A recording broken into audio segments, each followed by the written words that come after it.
So the current job we got going on right now for this customer is we got this Jeep JK, or not JK, TJ. Mine's a JK. This is a super low miles. I think it has just a hair over 50,000 miles on it, 6-speed with the 4.0 and everything. Super nice. Customer just got it back from paint and body, getting some rust and whatnot fixed, and they got a hold of me to get a lift kit put on this, and they got some wheels and tires on the way.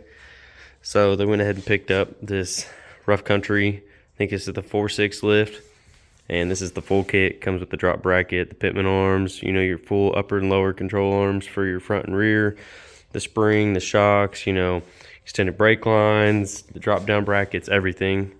So this is the whole 9 yards. So it ought to be just as good, if not better, by the time we get the lift kit on here. So they went ahead and painted up the frame, cleaned it up a little bit. Look at this thing.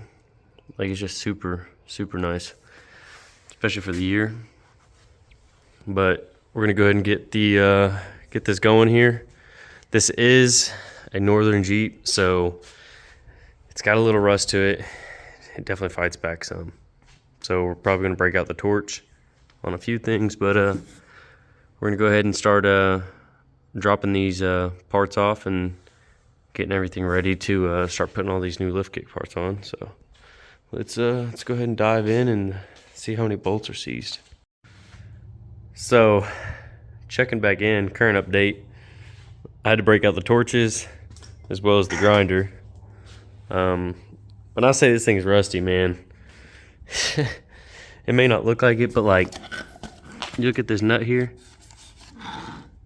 That is how everything has been. I've had to hammer on sockets for literally every part I've taken out. So we got the springs out, sway bars disconnected. I dropped the track bar out of here that goes across. I went ahead and over here, I went ahead and put the track bar drop bracket.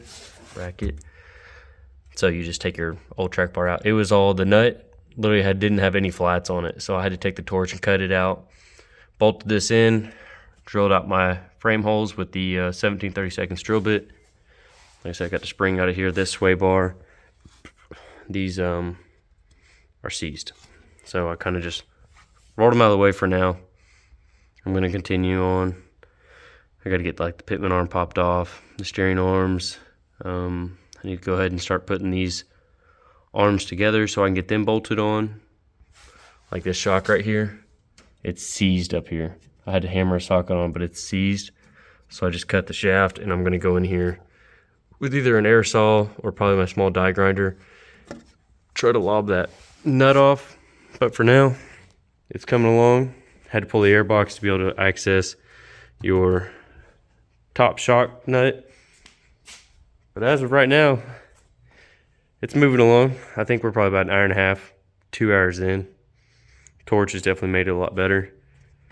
But yeah, springs, shocks, track bar, it's getting there. So I guess I'll get back at it, and then I'll check back in after I get who knows what else done. All right, so now I'm at a stopping point. I think I've probably been in it like 3 hours, 3.5 hours. So I got the lower control arms out.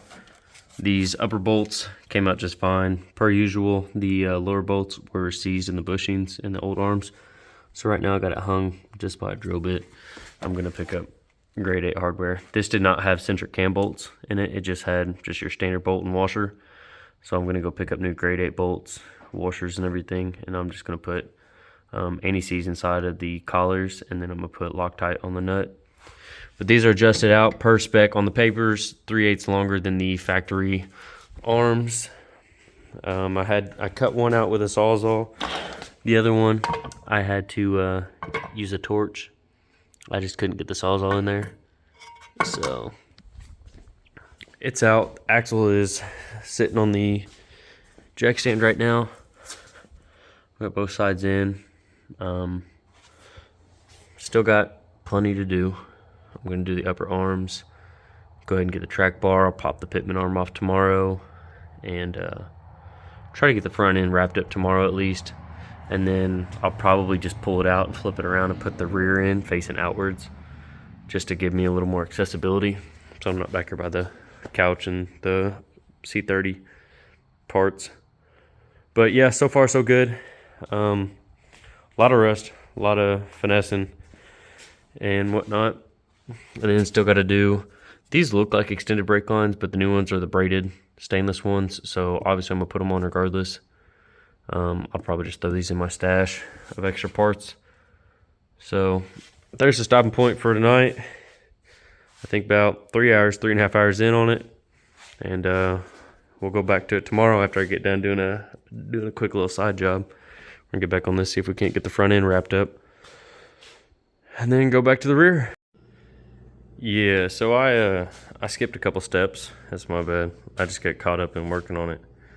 But I just got it back on its wheels and tires.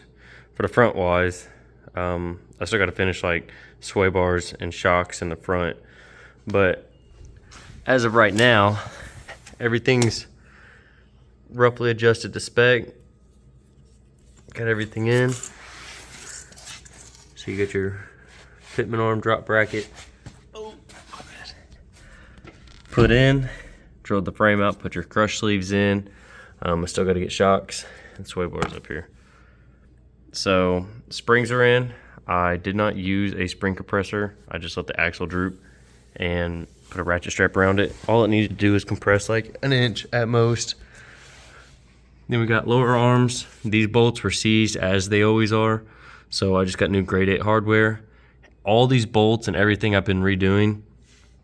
I've been putting like anti-seize inside of the bushings and a little bit of Loctite just on the very end of the nut, just to keep anything backing off. These are nylon locking nuts, filled the inside. These don't come with grease zerts like some aftermarket brands do, so this is just sealed inside of here. So I just went ahead and just put inside that sleeve, just put anti-seize. That way, if I ever got to work on this again, it's gonna be easy. All the end links are adjusted. I mean, all your control arms are adjusted to what they call for spec-wise. I'm going to torque the nuts now. I set it down on the ground, made sure caster-wise the wheels were centered. Everything looks good. I did the drag link to their spec. I went just a hair past 33.5, and it seems to be fitting pretty even all around. So I'm gonna go ahead, I think I'm gonna knock out these shocks and stuff, and then probably put the stainless braided brake lines and everything on. Get these torqued up, and then we'll flip it around. We'll get the rear done, but I'm probably gonna get the front done and then just go for a quick drive just right up the street and back, make sure there's no binding, everything feels good, let everything kind of seat. That way, while I'm redoing the rear, I can go ahead and re-torque everything on the front and kind of go over it before I go on an actual test drive. So I'll get all these parts and stuff cut off, like the shock and whatnot, and I'll start throwing the front together and get it finished up so we can get back to the rear side and go over everything on it. But so far it's good. Got a little bit of baby lean to it right now. Gotta fix that. So I'll get back on it. A little time later, we got everything on. Went ahead and set the sway bars and everything. They're parallel. Get the pins and stuff put in. Everything's there. I centered the axle with the track bar. I adjusted it side to side, took frame measurements. The axle center, the steering wheel is just a slight bit off, but I'll line that out. But yeah, took it for a test drive down the road. Everything's smooth, it drives straight, rides smooth, no vibrations, no nothing like that. So, everything's straight, honestly. After I finish everything, I'm probably gonna go back and I'll tape this up or just drop this back out, spray up behind there with some frame paint, just coat it up. They had coated it a little bit before it came here, so I'd like to go back over and just get a couple spots fresh. I wish I would have done these little bump stop drop downs, but I forgot. Go over, greased everything, throw the brake lines on. We're gonna go ahead and start on the back now. I got it jacked up, sitting on the jack stands. We got the lower shock bolts pulled out. About to run the tops out. I sprayed down all these control arm bolts and stuff with WD-40 PB Blaster. Let them start soaking and everything because they seem pretty rusted. I actually see that in here he's got a broken exhaust hanger, so I think I have a couple extra ones sitting on the shelf, so I might go ahead and just take the welder and burn another one in there real quick. Just something I noticed while I'm in here. Just knock it out while I'm there. But yeah, we're gonna go ahead and start on the rear and see if we can't get this knocked out. Finish her up, get her back to them so we can get the wheels and tires put on this, because they definitely look goofy on these stocks and the 4.5 inch lift. So yeah, let's keep digging into her and tearing her apart and see what else we can get. I don't know if I showed this in the beginning, but I mean, this thing is mint. No stains, no nothing. Like the dash, everything is just immaculate. 50 something thousand miles. Yeah, I'm not gonna lie, I kinda like it. So I haven't burned it down to the ground yet, but I've been real close. So started pulling everything apart. As you can see, this bucket is rusted out, so I'm gonna have to figure out a game plan for that. I'm not sure if I can find new perches. I'll just try to weld in a piece of flat steel there. We're gonna see. I'll get with the customer and see what kind of plan he wants to go about on that. If I can find a whole perch, then you know that's the best route to go, but I doubt it. The shock bolts, they were so rusted that I had to hammer on 2 size smaller socket. They're rounding off, so after lots of heat, extractors and stuff, got those out. Started pulling everything else apart. Got the sway bar disconnected, and this side, it's been a few hours of me just trying to get these bolts out. It probably took me at least 2 hours to get the shock bolts out. Got these arms dropped off, got this new one already pre-adjusted, just hanging here. So to get this track bar relocation bracket put in, you could not get to this T55 because of the fuel tank here. I don't know if there's a special way or what they want you to do, but they definitely don't tell you. So what I did was I just dropped both of these arms, and then with the springs out, was able to droop this down really far and kind of stand on it. And then I got my impact on that T55, got it ran out. Did the same for putting it downwards, put the bolt back in, and then I'm gonna run the new bolt this way with the nut on this side so I can still get an impact over here. Because on this T55, the nut's inside here, so you can't get to it with an impact. So yeah, I wasn't about to pull the fuel tank, so that's where we're at on that. So got the bars off, I got the arms off and everything. I'm gonna go ahead and get the upper hung here. I'm gonna get this track bar slapped back in there, and then I'm gonna slide over to the other side and start putting those bars on. So I'll get a couple things thrown back on here, and then we'll check back in whenever I go to start jacking it up with the new springs and stuff in. So I skipped a few steps and here we are. Basically, the rear end was fighting me. I got busy. I was only able to work on it a little bit here, a little bit there. And then I went to go put it all back together, realized the U-joints are blown, so I had to go, and it took 4 different trips to get the right U-joints because everywhere kept getting the wrong parts. But here we go, back's all on. We got all the new U-joints in and everything, and we had a drive shaft vibration because of the angle. So now we have the transfer case drop kit on there from Rough Country.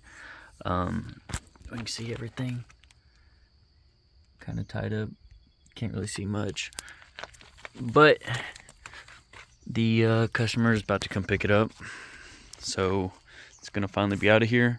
With the transfer case drop kit, they recommended having to like trim your center console or whatever to clear your shifter because it would not go into reverse. I pulled the shifter assembly out, heated it with a torch, slightly put a little bit more bend in it forwards to where it don't hit the dash and it don't bottom out in the back. Works perfectly fine. Transfer case linkage had to be heated up and bent a little bit to fix the angle so it would engage into 4 low. It was having issues and wouldn't engage fully. Other than that, he's got some wheels and I believe 33s that he's gonna take it home and throw on there. But all in all, turned out real good, real clean. Have him try to send me pictures of once he gets the wheels and tires on. Went around to all the hardware, repainted over any hardware and stuff because the sockets knocked a little bit of coating off. But yeah, everything's good. Rough country, 4-inch lift. I wish I would have covered a little bit more, but was just out of town for a show. Everything else, you see here, the shifter still looks in the normal location. 4-low lever with the transfer case drop, it was slightly pulled up. After bending that linkage, you can see it's all back low properly. But yeah, that's a wrap on this one. Next one I do, I will definitely try to make sure there's not as much rust because it was a nightmare, dude. But yeah, I forgot there was something I was gonna say that I wish the kit covered, but I honestly can't remember. But there we go. Oh no, 4-inch lift kit in and out. Got a couple more jobs lined up we're gonna start rolling on to, and then I'm gonna try to get this bed off this week, so I'm gonna start welding this up and getting this laid out.